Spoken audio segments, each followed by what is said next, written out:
प्रश्न है। कुछ लोग भगवान बुद्ध को एक सन्यासी मानते हैं, एक साधु मानते हैं, और उनके नाम पर तो आज एक धर्म भी बन गया है, बुद्ध धर्म। तो ये क्या ये सच है? आज जो लोगों की धारणा है, इतनी ज्यादा हिंसा है, तमाम प्रकार की बातें, क्या ये सच है? क्या भगवान बुद्ध सच में ऐसा अनुमोदन करते हैं? और भगवान बुद्ध हैं कौन, ये जानने का प्रयास आज हम लोग करेंगे।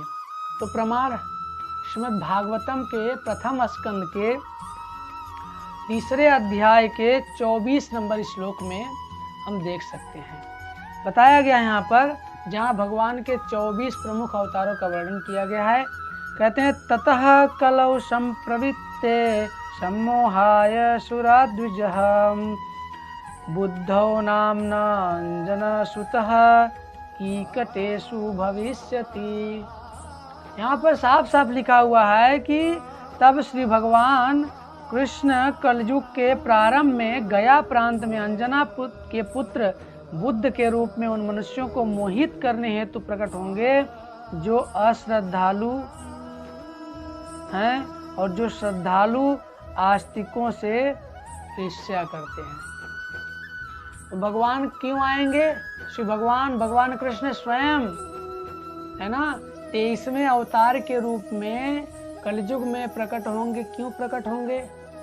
सबसे बड़ा कारण क्या है? क्योंकि जो आस्तिक है, जो भक्त हैं, उनसे कुछ लोग ईर्ष्या करने लगते हैं। उस समय की धारणा थी। तो सबसे पहला कारण क्या था भगवान बुद्ध के रूप में अवतरित होने का, भगवान कृष्ण का? पशु बलि। उस समय के जो विद्वान थे, जो ब्राह्मण थे, जो लोग थे, उन लोगों ने वेदों का हवाला देकर पशुओं की बलि करना शुरू कर दिया, और बिल्कुल रुकने वाली नहीं। अपनी जीवा इंद्रिय तृप्ति करने के लिए कहीं कहीं वेदों में लिखा हुआ है कि दुर्गा काली को प्रसन्न करने के लिए पशुओं की बलि दी जाती है। बड़े बड़े राजा महाराजा पहले अश्वमेध यज्ञ करते थे, उसमें पशुओं की बलि दी जाती थी। लेकिन उसका एक रीजन था।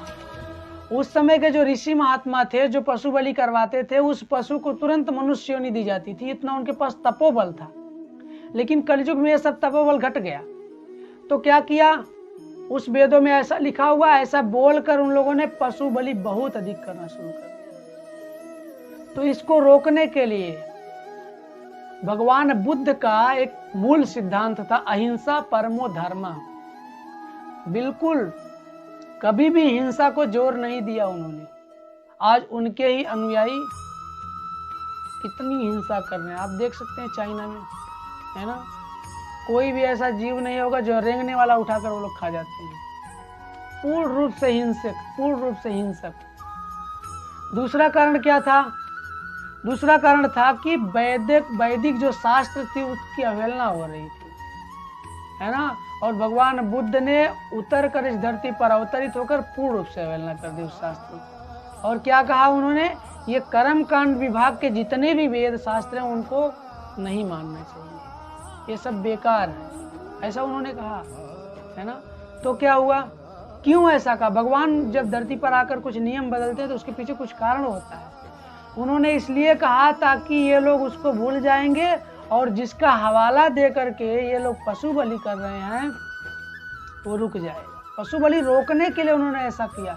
ऐसा नहीं कि वेद शास्त्र है ही नहीं, सब कुछ है और उसका अलग अलग पर्पज है। चूंकि उस समय के लोग इस बात को नहीं समझ पा रहे थे, इसलिए भगवान बुद्ध ने ऐसा किया उनके सामने उपस्थित होकर, है ना। और तीसरा कारण क्या था? अश्रद्धालुओं को भ्रमित करना। जो भगवान के अश्रद्धालु थे, भक्तों के अश्रद्धालु थे, उनको भ्रमित करना, है ना। भगवान भ्रमित करके उनके ऊपर कृपा करने आए थे, ताकि ये भ्रमित हो जाएंगे वेद शास्त्रों से, तो कम से कम मेरे अंदर श्रद्धा रखेंगे तो भी इनका कल्याण हो जाएगा। लेकिन वो भी नहीं हो पाया, आज भी भ्रमित ही रह गए बेचारे। और उसके बाद उसका चौथा कारण क्या था भगवान बुद्ध का? अहिंसा पर बल देना। बिल्कुल भी हिंसा नहीं होनी चाहिए, भगवान का ये लक्ष्य था जब बुद्ध के रूप में आए। भक्तों, भगवान के बुद्ध होने का बहुत सारा प्रमाण वेद शास्त्रों में है ना। श्रीमद् भागवत कलयुग के प्रारंभ में आज से 5000 वर्ष पूर्व लिखा गया, है ना। और उसी श्रीमद् भागवतम में श्लोक है। और भगवान बुद्ध का अवतार कब हुआ? कलयुग का 3000 वर्ष बीत जाने के बाद भगवान बुद्ध का अवतार हुआ। तो ये भविष्यवाणी की गई है श्रीमद् भागवतम में कि भगवान एक ऐसा अवतार लेकर आएंगे जिसमें अहिंसा पर बल दिया जाएगा, और भगवान कृपा करने के लिए आएंगे उन लोगों पर जो लोग हिंसा कर रहे हैं, हिंसात्मक रवैया अपना रहे हैं। लेकिन भगवान ने जिस लिए अवतार लिया, जो सिद्धांत स्थापित करने के लिए, आज लोग उसको चकनाचूर करके जेब में लेकर घूम रहे हैं, है ना। एक धर्म भी बना लिया, बौद्धिस्ट बुद्ध धर्म के अनुयायी हैं और सबसे अधिक हिंसा कर रहे हैं।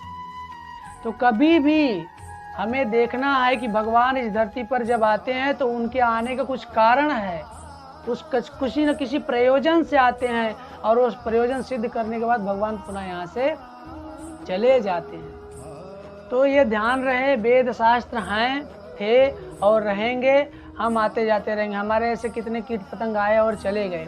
वेद शास्त्र कोई गलत नहीं है, उसको समझने की आवश्यकता है, और वही समझाने के लिए भगवान इस धरती पर कभी कभी अवतार लेकर आते हैं। तो हमें नास्तिक नहीं बनना है, आस्तिक बनना है, और भगवान कृष्ण के चरणों में प्रीति उत्पन्न करनी है, जिन्होंने अलग अलग अवतार लेकर इस कलयुग के जीवों के ऊपर कृपा की, इस संसार के जीवों के ऊपर कृपा की। जब जिस वस्तु की आवश्यकता हुई भगवान ने दिया है, और आज भी दे रहे हैं। तो हमारे पास खाने के लिए, रहने के लिए सारी वस्तु, विशेषकर खाने के लिए इतनी सारी वस्तुएं हैं, फिर भी पशुओं की हत्या क्यों?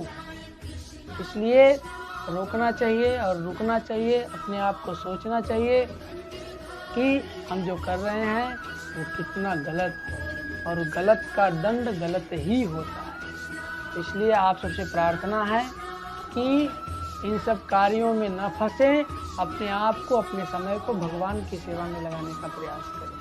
हरे कृष्ण।